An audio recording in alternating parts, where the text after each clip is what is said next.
2. The Belle of Sleepy Hollow. Ben wakes up exhausted. Every single detail of last night's nightmare is fresh in his mind. Who was that awful, scary woman? What about that dark energy mass inside the piano hall? Dragging himself out of bed, it is obvious the house now has an entirely lighter atmosphere. Looks out the suite's main window into the street. Once more, residents and shoppers are going about, so that's normal. Cloudy weather, though, which renders the house a lot shadier than it was yesterday. The pause. Well, there's no point in stressing over what room has sinister stuff lurking within. It's daytime. Should be fine. After a shower and a shave, dons his scrappy denim vest and steps out of the house. Crossing the threshold of the gate, turns back, fixated on the attic window, wondering if he will see anything up there. Nothing. It was a dream, you dork. Everyone took the trouble of making you paranoid before you got here. Get a fucking grip, will ya? Dick move, by the way, Carl. Jeez. Right. Smokes and food. Reframing concerns with a deep exhalation, closes the rickety gate. Proceeds to browse the department store window. A block over. Come in! A blue-eyed store clerk, scruffy gray hair and matching mustache, wearing a vintage leather apron, cheerily calls out, "Been a while since we've seen folks from out of town around here." Ben returns a cordial yet reserved smile at this typical platitude. "Well, I actually moved here yesterday." "Oh?" The man's front wrinkles in worry as he looks to the side. "Yep, I'm the guy who moved to the house that time forgot over there." A humorous smirk. The man scratches his gray head. "I'm not one to meddle, sir, but do you know the Manor's history?" "Yeah, got the general briefing of what happened. I was moved here on company business. Can't really disclose what it's for, but I'll be here for the foreseeable future. History or no history, it's my job." "And your job is, if you don't mind my asking?" At this point, the clerk is in full nosy mode. So much for not meddling. Ben adjusts the glasses. He really doesn't like people prying into his business. It's a quid pro quo thing. He doesn't do it, expects others to reciprocate. Writer.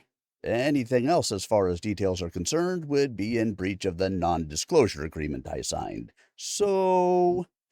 The clerk glares at the youngster. Must be some corporate big shot. "Have I ever read anything you wrote?" the man inquires, still. "I doubt it. I write technical stuff that goes into consumer products." "I see." The old clerk assumes the conversation ended and returns to his affairs, which seem to entail inventory. Ben picks up a few groceries. The plan was to do a chickpea curry with the spices he brought from Mom's house. Walks up to the counter and asks, "You stock smokes?" "Sure, black leaf tobacco. Rolling papers?" No regular cigarettes?" "No, sir. That's down at the gas station down the road, about 5 miles that way." Points to the south. The young man is touching his glasses again, realizing that the only place likely to be open at night is well out of regular walking distance. "Okay, I'll try those out, I guess." Proceeds to place the basket on the counter. The transaction is done. He's about to step out the store when the old man beckons. "Sir?" Ben turns back. "Yeah?" "My family. They worked for the Craigs. My grandpa told me stories. We're talking good people. Polite people. Didn't deserve such a tragedy. And that stained that house, you see. So much sadness in there." Ben knows. That place doesn't feel normal at all. It's in the walls, the floor, and the space between them. There is a persistent sense of deja vu ever since he stepped foot in that place. You really believe there is something in there? Not something. His daughter. A woman of immense beauty and kindness, if you go by the stories. No matter how many people go there to take pictures and mess around the place where she lived, that's her house. and will always be her house. Locks eyes to the floor. Was that the murder victim? Felicity Craig Williamson?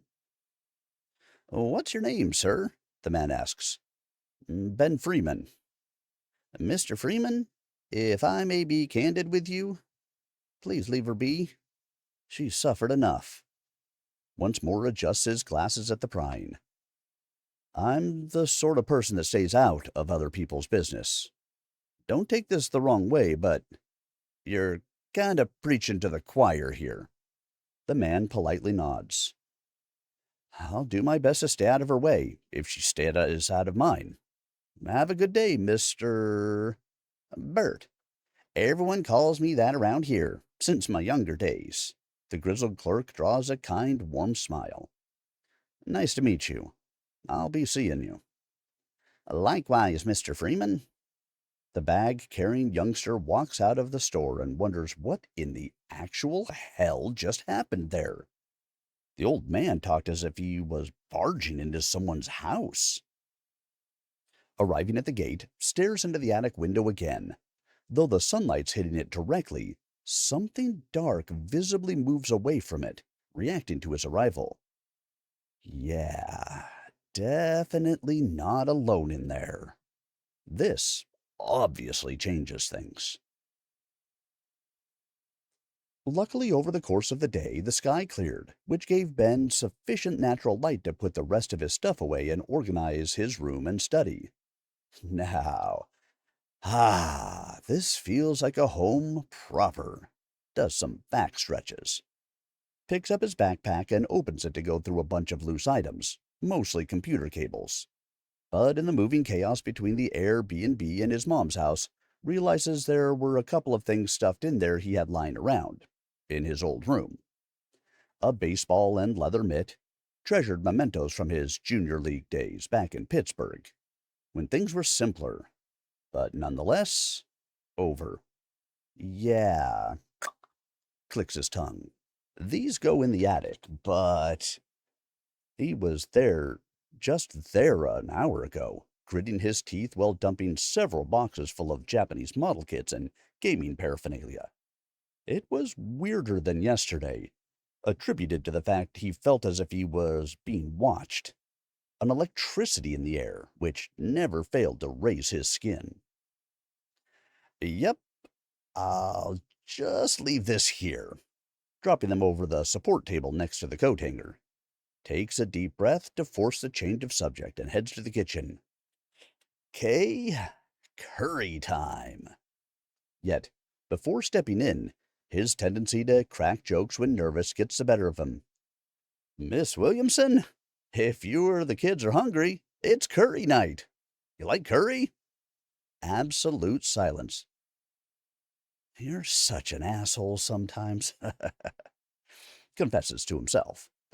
Stepping into the kitchen, a distinct and familiar creak upstairs could be heard. A door closing, followed by footsteps. Widens his eyes at how reactive that was. Yeah, dumbass, keep poking the bear. An hour or so later, the rich and pervasive scent of curry filled most of the house.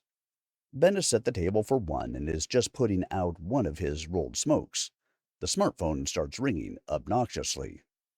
It's his sister. "Hey, Em." "Hi, Ben. How have you been?" Expertly delivers her usual passive-aggressive bullshit. "Oh, sitting down for supper? Wishing she just gets to the point. So, you're in the place the company bought, huh?" "Yeah." "You know, I can't wrap my head around that." Realizes she called to start another fight. The "I don't understand" speech she puts up when aiming to make someone to feel stupid. This should be a pleasant exchange. "Around what?" "The company housed you. Why? You told them you're homeless or something? Why not stay at Mom's house like we talked about?" "Why don't you? Or Jared? He's old enough."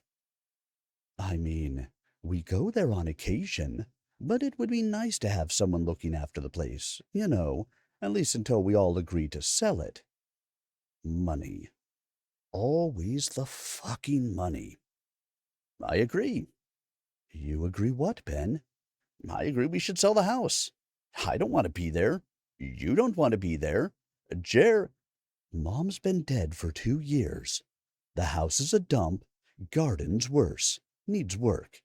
I can't take time to oversee those things.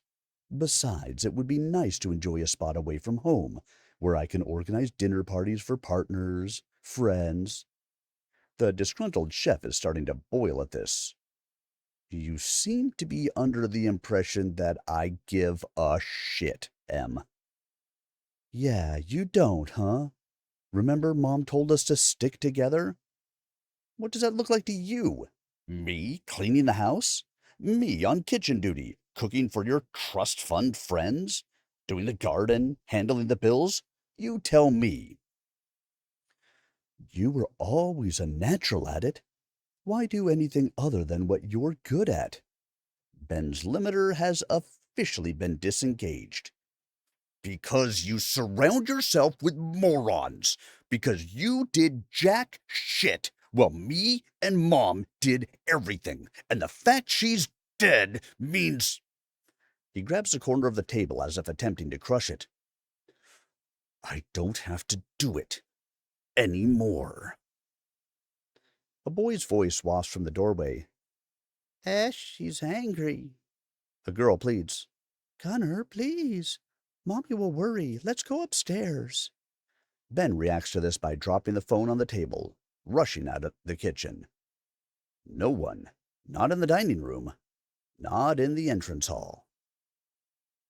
Yeah, I'll call back when you've calmed down, Ben. Ben? The call is still on, while the phone sits next to the empty dish. Meanwhile, he spots the baseball and mitt are now gone from the support table. Not enough toys up there, huh? You guys really shouldn't be taking stuff that doesn't belong to you. Walks back into the kitchen, notices the call ended. Fuck this. Curry's getting cold. 3:33 a.m. The temperature in the house has dropped sufficiently for a sleeping Ben to exhale great clouds of vapor, one after the other. We're sorry, sir. A chorus of 2 children is heard. He wakes up and looks at his nightstand to find the baseball and mitt neatly placed. An endeared smile at the puerile voices, yells, No worries, just ask next time, okay? Thank you, kind sir. That was the woman, coming from inside the room, on the other side of the bed. Ben turns to it. The veiled lady in her dark clothes swiftly floats across the room into the doorway with an abashed look. The veil partially reveals her face. A badly disfigured corpse, with what looks like multiple lacerations, holes for eyes, a gray withered expression. Miss Williamson? Utters in disbelief as she disappears out of sight, followed by a chilling request. Please, don't call me that. The attic door is heard opening with its distinct creak and closing, politely. An uncanny silence invades his quarters. It's happening. The disheveled man is confused.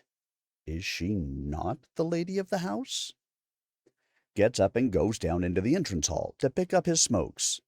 Now hyper-aware of the entire house, every little sound coming from the woodwork, contracting under the night chill, fills his ears. Tries to roll one, but he's having trouble with the shakes. Feels a distinct presence momentarily emanating from the piano room. This house is messed up. Puts the tobacco down and walks upstairs to the study. He needs to understand what's going on here. Boots up the laptop, loads the entirety of the house briefing folder on screen. Felicity Craig Williamson, daughter of the late Honorable Colonel Gunner Craig and her 2 children, Gunner Jr. and Lydia, slain by husband and father Jack Williamson in most horrid fashion, whose bodies were carried by Sleepy Hollow constables among pained cries from the populace, found on the manor's parlor with the broken body of the murderer. Demise came about by self-inflicted manual strangulation. What the? How the fuck you do that? Uh, Country authorities have ruled the cause as suicide. Wait, the parlor? What parlor? Ben boots up a search engine and looks up the term. Ah, place of entertainment and social gatherings. Duh, old school term. So that would be. His eyes widen. Oh, fuck. The agitated man gets up and runs downstairs. As he stands in front of the piano hall, hazed by the light coming from the stained glass panes on the front door, doesn't find that blackness he saw in his dream. But that place is definitely active today, and it isn't her. Way creepier. Please, sir, leave that place alone. The woman's voice is directly above him. Looks up to find her, standing by the balcony, lit up by the pale moonlight, staring at him from the blackness of her eye sockets. What's your name? He yells. Please, sir, softly pleads, while she floats back into the attic entrance. Ben is feeling chills all over his body. Walks up to the table to pick up the tobacco and finally manages to roll a cigarette. It dawns on him. Felicity Craig Williams. No, that's. He rushes to the stairs, puffing smoke. Miss Craig?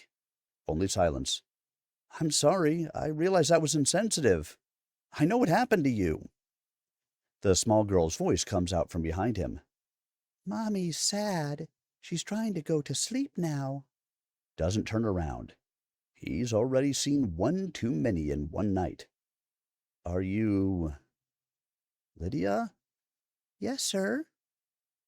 Though a chirpy quality is noticeable, the tone is very sad. It's heartbreaking to hear from someone so young. Please tell your mother. I'm sorry. Tiny hoppy footsteps manifest around him, towards the stairs, stopping right at the landing below the stained glass window. Looks directly at the spot, deeply touched. This was their house.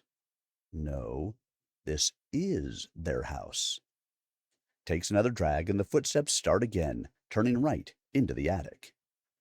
The disturbed young man walks out into the street, barefoot, wafting cigarette smoke. He got moved into this place, all the while not even thinking about how horrible this is. Just because it happened to someone else long ago. They're still here. He recalls what the child said. She is sad. Man, this blows. Tosses a cigarette onto the road and heads back in, much less wary about this strange house. Tomorrow, he's going to figure out what's going on here. Maybe he can help them. Somehow. The next morning he gets up, puts on some sweatpants, and walks barefoot to the attic door. Knocks slightly. Miss Craig? Sounds of morning birds fill the air. A car driving past. Knocks again, a bit louder.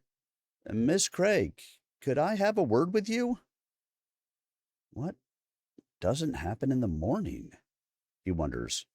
Don't open it, please. A softer adult female voice emerges. Would it be all right if I came in to talk to you? I'll close the door behind me. Attempts to negotiate the situation. Come in, the voice replies, as the door opens on its own, only slightly. All right, first base, he whispers jokingly, while nervously adjusting the glasses. Closes the door behind him, goes upstairs, and coyly bows as he's stepping in. Hello. Immediately self-critiques. Yeah, real smooth, you dork. Walks towards the attic window and looks outside. Cautious paces behind it, as if trying not to startle him. Heeled boots. The sense of being watched is a lot stronger now. The hairs on his body are raising. How come? It isn't dread that he's feeling, that is certain. It's like electricity floating around him. Best to not just stand there. So, I was wondering why you don't show up. It's weird, sure, but, it's really creepy, and I figured I might as well face it. You know what I mean? In his mind, Ben is already beating himself up. That was about as rude as one could be off the bat. Someone in her condition doesn't want to hear that. He completely forgot how to talk to women. How depressing. He continues. Look, I know what happened. I know that you're still here, that you really don't want that door open. I get it. It's your house. I'm really sorry I had to barge in like this, but it's my job. My company bought this place. Please go. A sorrowful plea. The unwelcoming chill sharpens. Yeah. Still, if there's anything I can do for you, anything at all, you come find me, okay? Ben leaves the attic. While he's coming down the stairs, notices something jammed between the wall and the thick window frame. It's not a paint chip. It's the edge of a photograph. Old, heavily weathered. Pulls it out with utmost care. A young blonde woman in strikingly similar attire to the ghost, tilt hat and all, sat on a chair beside a table with dark flowers. A humorous smile. Seems the type to enjoy comedy. Charming. Belle of Sleepy Hollow, 1861, reads on the back. The speckled sepia and small size of the frame is making it hard to see her clearly. Taking off to the study, yet doubles back to make sure the attic door is closed, then excitedly goes in, pulling a portable scanner from the desk's drawer. Okay, magic eye, give me sight beyond sight, proclaims in jest. Scans a picture and the laptop lights up with a notification. Received. Open now? Ben clicks the thumbnail, which loads directly into his editing software. After attempting a couple of noise reduction layers, he sees her. That's a Belle, all right. The magnified face on the picture reveals an exquisite Nordic beauty, with striking, friendly eyes, slightly slanted upwards, a shapely, delicate chin, and well-defined lips. Couldn't make much of the nose after the filters, given the lighting used in the photo. Probably cute. Her whole face is cute. The young man gets up, disturbed by his own jovial considerations. That woman is dead. Feels weird about it. Bro, you're seriously thinking what you're thinking? Stop it. Here's keys jiggling downstairs and the front door opening. Steps out the study to find Jesse and Carl coming into the house. Hey, buddy, settling in, huh? Carl greets the disheveled, pant-wearing, barefoot denizen. Jesse is already raising an eyebrow, commenting in displeasure. Quaint. 2 days already smells of curry and cigarettes. A regular Bombay slum. Ben casually comes down, shoves both hands in his pockets, throws an Indian accent for shits and giggles. Man's got to eat and smoke. I would prefer you order takeout instead of using the kitchen. Smoking outside, also preferable, Mr. Freeman. She walks around the entrance lobby as if inspecting the preservation of their garbage furniture. Any progress on the document? The employee goes for his smokes and walks out of the house. Carl nudges Jesse on the side. It's been 2 days since he moved in. Let's give him a break.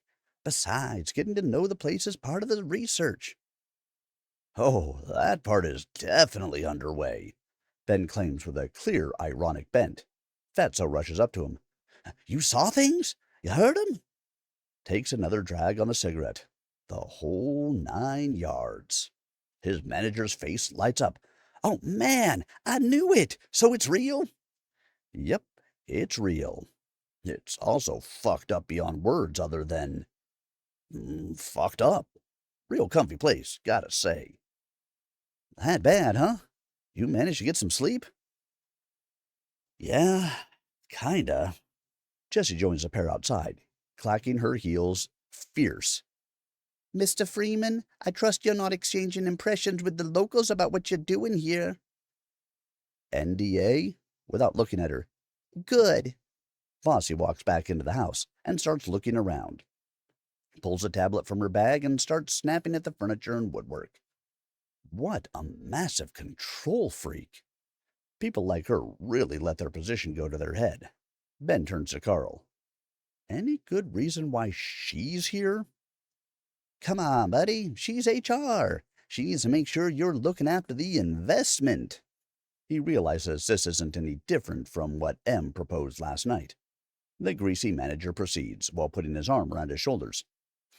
Now you're settled in, right? Take your mind off things, order a nice greasy pizza. Shifts to whispering. And smoke away anywhere you like. Fuck what she says. I want you happy, man. The young man nods with a wince from the direct sunlight. Why is this door in the hall jammed? Jesse yells from upstairs. No idea. It's the attic. But you could try asking that question to the people who came to work on the house.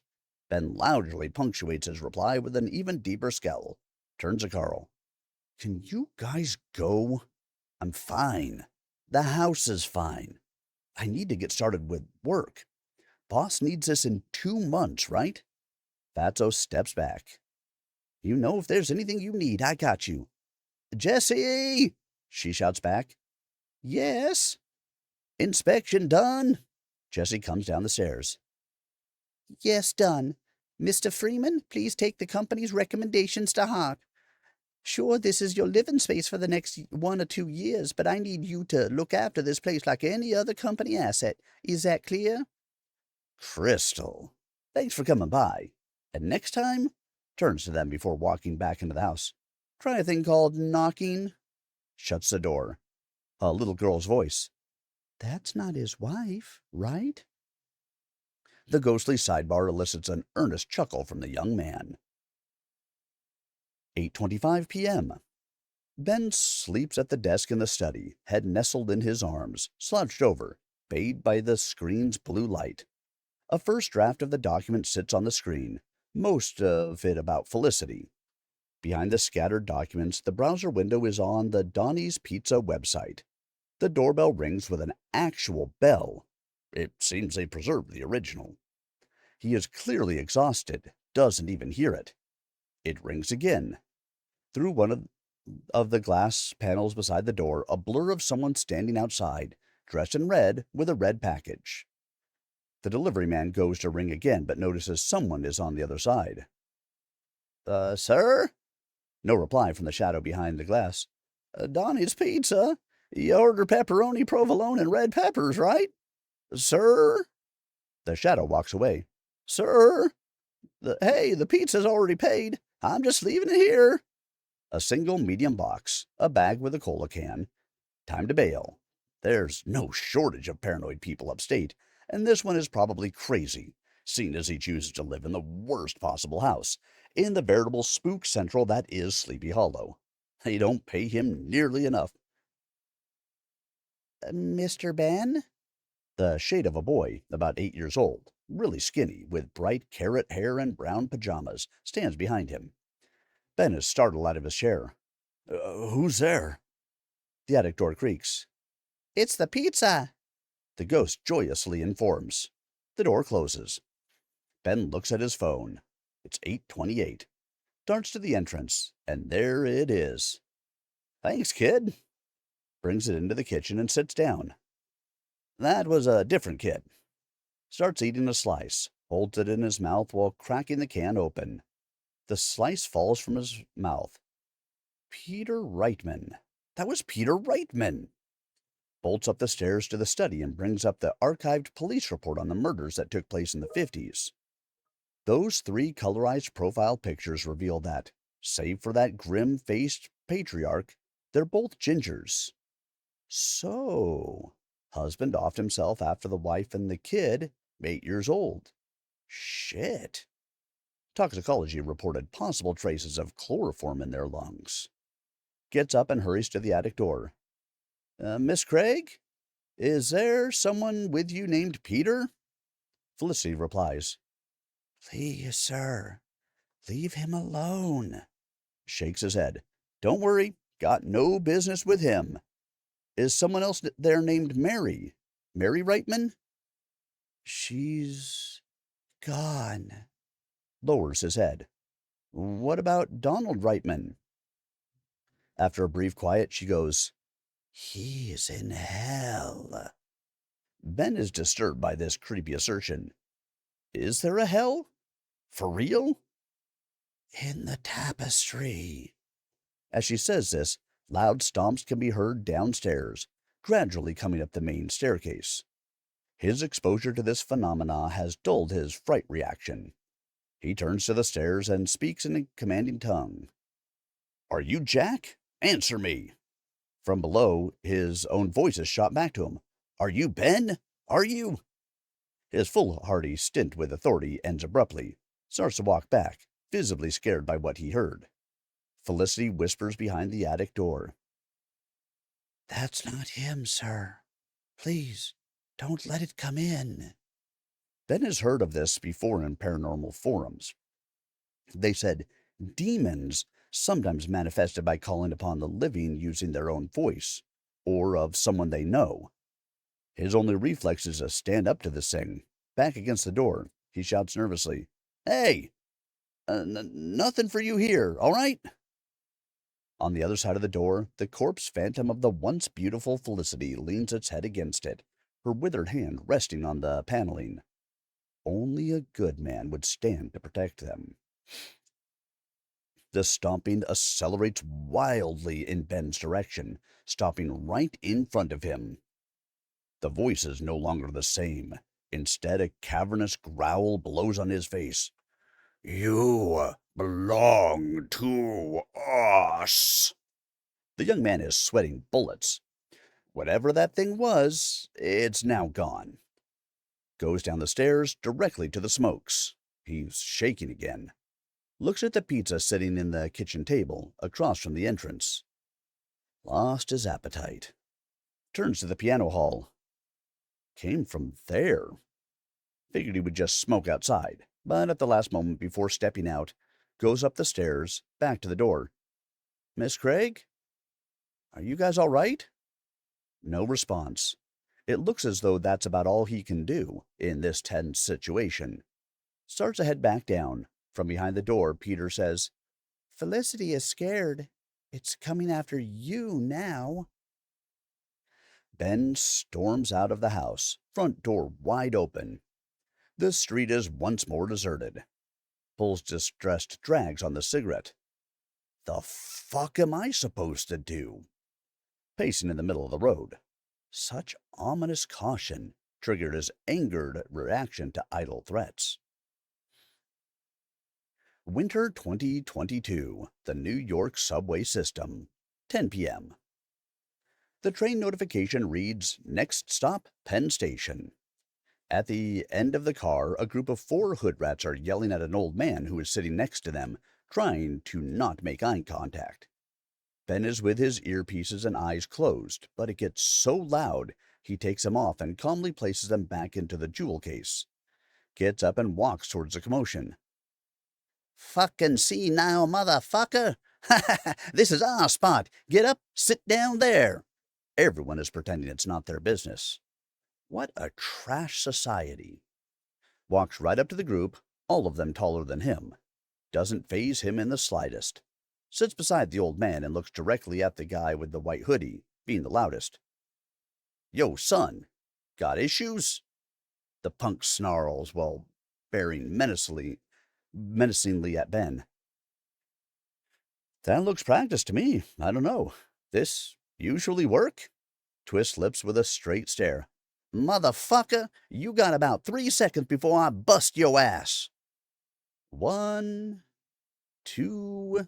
Locks eyes tauntingly with this insecure bully. Look at this fronting piece of shit. Turns to his pathetic friends. The young brawler notices his dominant hand is lowered. If he's starting to fight, that's really not where that hand should be. 3, bitch! The punk stomps towards the nerd. Too late. His arm gets immediately twisted behind his back, leg swiped, drops face first on the floor. The second rat gets a snapping taste of his left elbow from the side. Right uppercut to the chin. The third guy falls on his ass. No push required. But there was a fourth, wasn't there? Without noticing, Ben gets smacked on the back of the head with what felt like something steel heavy. The fourth guy had simply moved out of the way, behind him. He collapses to the floor, and the coward that just dropped quickly gets up and starts kicking him in the stomach and ribs. No one helps. The old man has gone to his happy place and scooted along the bench, away from the tussle. Now arriving at New York Penn Station. Penn Station is up. The speaker blares. The group rushes out the car as soon as the doors open. The bruised brawler sits on the floor, struggling, looking at everyone across from him, sees people burying their eyes in their phones, some recording it, while whispering to each other. Turns to the old man. He looks ashamed, all right. Ben sighs, holds on to a railing and pulls himself up, to sharpening pain. Walks to the exit so he can get out on the next station. Doesn't take his eyes off an entire car full of cowards. Utter disgust. Puts himself out for this? That doesn't change why he did it. Flicks a cigarette off, clenches his jaw, and stomps back into the house.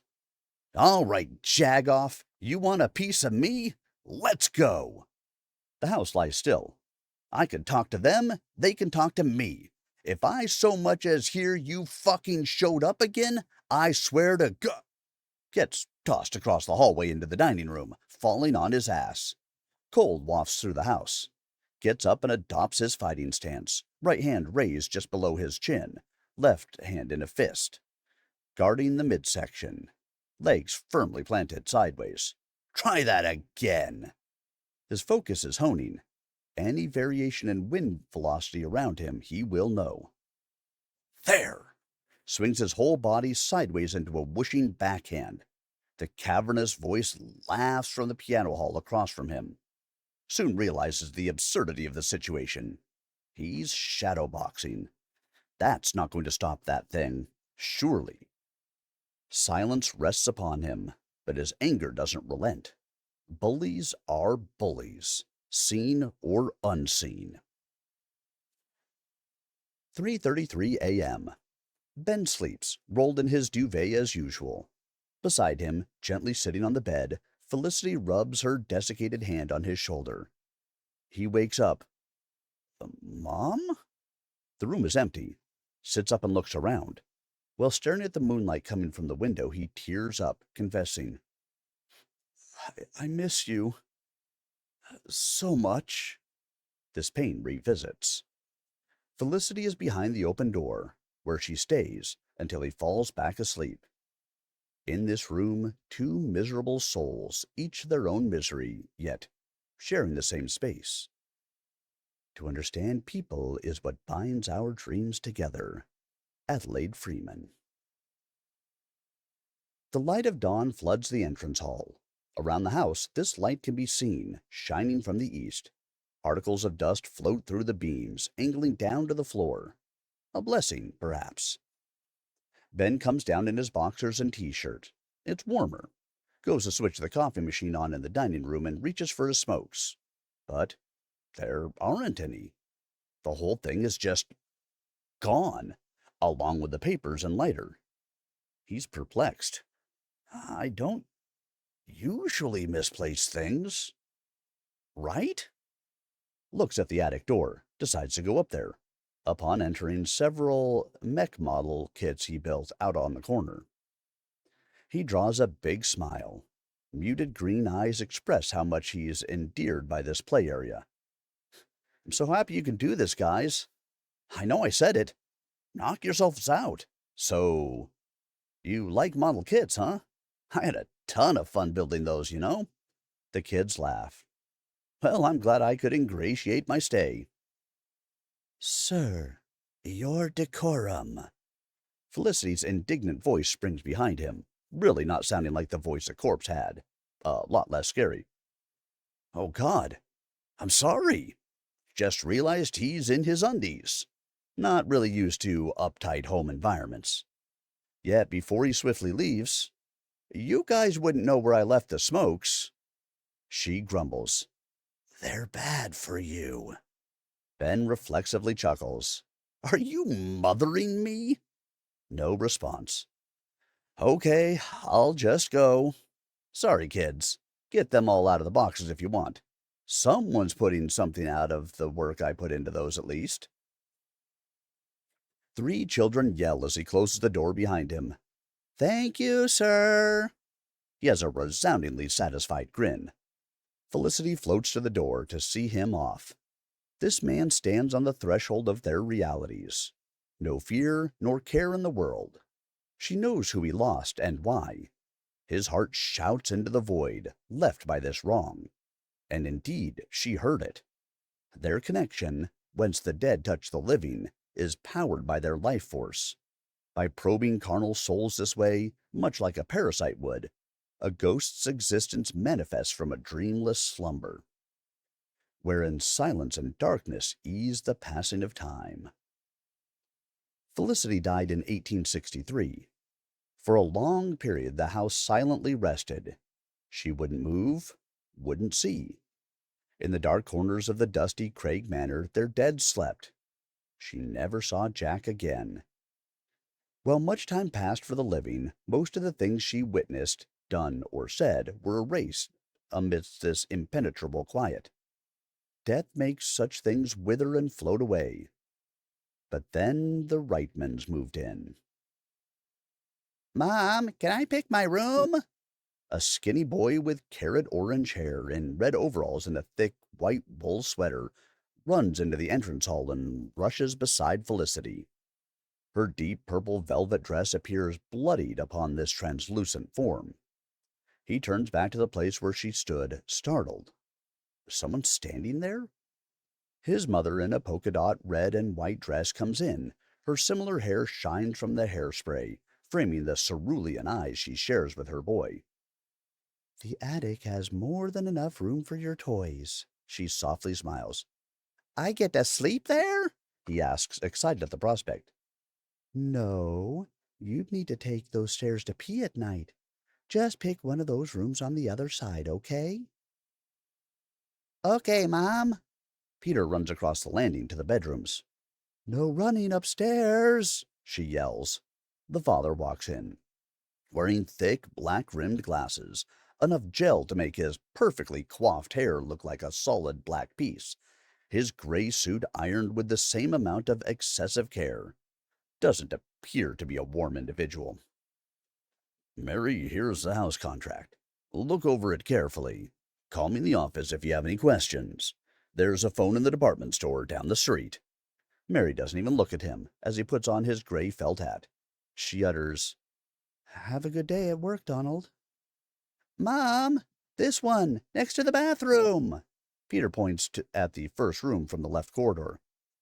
"It's fine. Go get your bags. I'll come up to help you shortly." His mother looks around.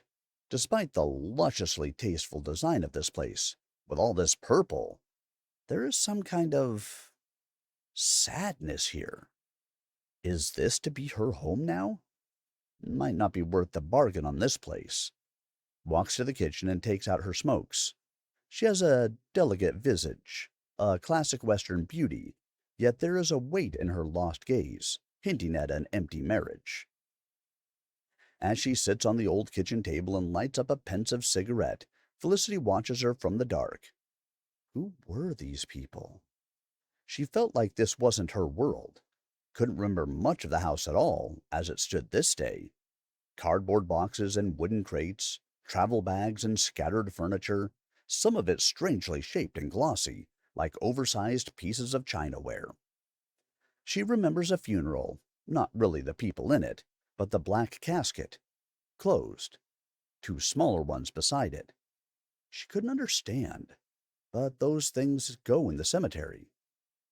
The faceless wraith walks out of the house, trying to remember where that would be.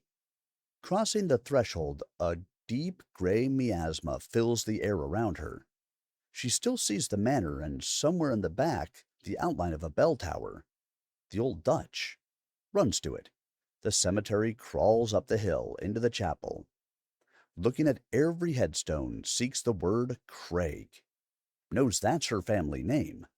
Felicity Craig Williamson, it read. That's her. She collapses to the ground. It was over. Sinking 6 feet deep, comes to be face to face with the corpse lying there. Desiccated, cut up from forehead to neck. No eyes. She rises up to look at the three other graves with the same name: Colonel Gunner Craig, Gunner Craig Jr. Williamson, and Lydia Craig Williamson. Her family. Someone's missing. Everything about who she was is missing. In distress, gets up as if the weight of the entire world lay on her shoulders. Looks like that thing in the casket now. The blood on her dress is gone, but she remembers the blood. The tall shadow monster that killed them. He went after Gunner first, in front of the bedroom wing, stabbing him several times in the chest. Felicity ran to the child, whilst that monstrosity walked towards a small blonde girl in a purple dress, coming up the stairs. Felicity is sobbing, "My boy! Ah! What did you do, Jack?" As she holds his lifeless body crimsoned, turns to the girl and sees this creature doing the same to her, just once, to her heart. "No! Please don't take them! Take me! Take me!" So much pain. It now walks towards her to give her the same fate. She accepts it. There's no life without her babies. None at all. It's sundown. The boy is setting up his makeshift racetrack for his toy car collection. A young girl's voice springs up in the attic. "Have you seen our mommy?" He swivels behind to find two darkened children, dressed in old clothes. The boy has dark hair, the girl is blonde. One slightly taller than him, the other much shorter. He's old enough to understand. Those aren't real people. Runs out of the attic in terror, through the stairs, into the kitchen where Mary is cooking the first meal for the two of them. Felicity bursts into the house, shifting through the door, desperately looks for her children. "Gunner! Lydia! Are they gone?" A face twisted in pain. The boy comes out of the kitchen and yells in tears, "Wah! Mom! There's a dead lady in the hall!" "What?" Mary shouts from the kitchen, while still stepping out. There's nothing in front of Peter, other than some of the boxes she didn't unpack. Felicity saw the boy in that moment, but now she is standing in the attic. The light from the window dimmed, unnaturally. The boy saw them, surely. She felt this from him. "Connor! Lydia!" desperately calls amidst sobs. "Mommy?" Gunner's voice fades into the attic. She turns to see the two children. Wailing in joy, collapses to the ground before them. "Oh, my sweet babies! I found you! I found you!" Holding each other tightly, the family of three cried, sobbed in muffled mourning and relief. A release from the anguish of loss. God has taken mercy on them, for they still have each other, her sweet, sweet babies. Dark falls over the manor. Felicity stands over Peter's bed as he sleeps wrapped in a blanket and quilt. The house has become to be quite cold. On his desk, a leather mitt and a ball placed next to a modest softball trophy. "Thank you for finding my children." The entrance door is heard opening. It's late. Donald steps inside and lights up the chandelier. In the middle of the floor, an old photo. Picks it up and flips it around. Belle of Sleepy Hollow, 1861. This was the one they mentioned at Town Hall when he went over to pick up the contract. The house, for its size and location, was unnaturally cheap, and he knew the reason. Death is not a thing which lingers in a house. This will only pointlessly disturb Mary and start another argument over her inability to control her emotional nonsense. Stuffs the picture in his dark long coat's side pocket, takes it off, places it in the coat hanger, and walks up the stairs. His wife is already fast asleep in the suite. Felicity stands behind him. This man and his cold demeanor remind her of Jack. Or was it the monster? Were they one and the same? "Mommy?"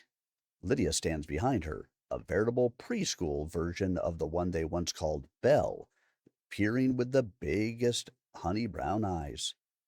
Where's Daddy? He's gone, dear. He can't hurt us anymore. She pulls on her skirt. But he was just joking. We're all right. Felicity stands in silence. The mother knows her daughter is too small to grasp what happened to them. Somberly prays. Father, are you sleeping somewhere too? Is that why I can't find you? I miss you terribly. The children too. Can't you find your way to us? The inevitable realization soon comes. If I'm dead, why does it hurt so much?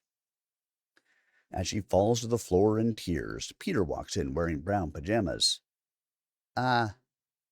Excuse me? He interrupts. You okay, lady? I'm well, my sweet boy. Why don't you go back to bed?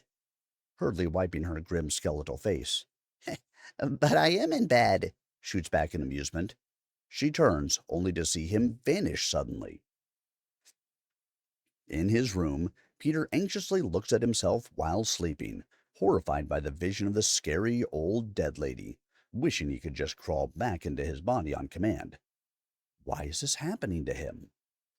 Felicity phases into the room. She sees what's going on. The boy wanders off his body whilst in his dreams. You need to go back to bed, young man. Don't you have school tomorrow? Still the caring mother. No, you're not my mom. Please go away, cries without daring to look at her. Forgive me. I should, yes. Floats away from the doorway and heads downstairs. While she hovers over the main staircase, a tall, dark shadow with elongated arms comes out of the piano hall into the dim, spectral light that beams from the stained glass panels on the front door. Its visage, peeking under that unkempt mane, is pale, a monstrously stretched, grinning death mask with blackness for eyes, a glimmer coming from within, which turns to Felicity in a split second, then directly into the boy's doorway. She warps to the bedroom and slams the door. Get in bed now, the ghost commands. No, go away, he yells, hiding under the bed, shaking. Please, just do what I say. You shouldn't do this. You shouldn't be here like this, pleads with as much gentleness as she can muster. The boy wakes up, screaming in his bed. Mom! Hops out of it and bursts through his bedroom door, crying. Mary wakes up and rushes across to the other side to hold her child. What's wrong? Was it a nightmare? Checks Peter to see if he's physically unharmed, while he shakes uncontrollably. Starts bawling in the safety of her embrace. From his bedroom, Felicity stands close to the doorway, with her hands clasped in front, and utters, Please, keep him safe. Sharp beams of early sunlight are cutting through the window of the department store. The sign on the door gets flipped to open. Ben is just coming around. Bert greets him at the door with a tinge of surprise at this early visit. Oh, good morning, Mr. Freeman. Come in. I was just opening up. Heads to his station. Morning, Bert. Swiftly pulls out the old photograph and slides it over the counter. Know who this is? Bert's face lights up. How did you find this? In the attic. From your reaction? I think I got my answer. Belle of Sleepy Hollow. My, this is such a gift. She was so stunningly beautiful. The estranged youngster slides the picture back to his side. To be fair, I didn't come to gift this to you. Just seeing her for the first time is a gift in itself. He looks probingly at Ben's face. You've seen her, haven't you? Yep. Is she dead? Yeah. She looks like a very dead person, says, rather dispassionately. The man's hope melts from his expression. Ben continues. She's with her kids and the Reitman boy. Bert is profoundly displeased by such a casually dropped tidbit. Sir, is this a joke? No joke. That kid is definitely in the house, too. She looks after him. And there is something else in that house. Something hunting them. Didn't sound human like them. Might be connected to the murders. Mr. Freeman, I have to state this plainly. There are things you really shouldn't say when it comes to matters such as these. Not sure I follow. Adjusts his glasses, realizing the man is becoming upset. Peter Reitman was my friend. Same school. Went to softball games together, too. He was a good boy. And you seem unimpressed with these morbid things, so you came here to do what? Worry me into an early grave? It was so horrible. What his father? If he's still there, trapped with God knows what. Like Jack Williamson before him, isn't that right? Mr. Freeman, you shouldn't be in that house. Just call your company. Tell them whatever it is you're doing there, it isn't worth the paycheck. His expression darkens sharply into worry. Tries to approach him. Ben snickers. Yeah, sure. I'll just tell 'em like it is. Go back out there with that shitty reference on my resume. Look, truly sorry I upset you with this stuff. Really had no idea. You strike me as someone who cares about that place, so I figured I ought to say something. Really going out of my way here. You know, the NDA. The old man nods. Don't take what I'm saying like it's all fun and games for me. I share in the concern, all right? The old man raises his wrinkled gaze at this decent young man. I got it all wrong. This isn't something I can just walk past and pretend I have nothing to do with it. I mean, what happened to them can't just go on forever like this, right? Wouldn't want someone to walk away on me if I was in their shoes. There's already too much of that stuff going on with the living, so no idea what I can do, but I gotta try. Someone has to. Mr. Freeman? Come on, just call me Ben. Draws a jovial grin while pointing at both of them. Ben and Bert. Ben. The old man steps outside the counter and puts a hand on his shoulder. You are a good man. Fearless. Kind. I can tell. But this will not be good for you. Already see this coming a mile off. That house kills. Did it twice already. Are you really putting yourself up to be the third? Please don't do this. Go back. The young man steps back, adjusts the glasses by the bridge, and clears his throat. Can I have that tobacco again? It was good. Rolling papers and another lighter, please. Bert understands that he is no longer interested in continuing that conversation and walks back to pick up the requested items. Here you go. Can I just say this? As he hands the tobacco over and receives the cash.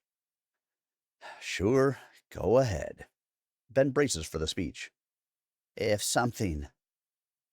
All of this is too disquieting. He should help him. If something bad happens in there, I live upstairs. Don't. Not a lot of people like you left in the world, Bert. Seriously. Thank you. Walks out the store. The old clerk sits down on the bench behind the counter, staring at the softball bat sitting under it. Knowing the history of that place, all the accounts of the dreaded Craig Manor and its unfortunate dead always left him anxious at the possibility that a shadow of his woefully brief friendship would somehow still be lingering in those empty rooms, in fear and sorrow, unable to escape his tragedy. To have this confirmed by this young man, it's too much. He said Miss Craig and her children were with him, and now he's willing to put himself in harm's way to help them as well. So one thing is certain. That boy isn't alone. Petey, hang in there, buddy.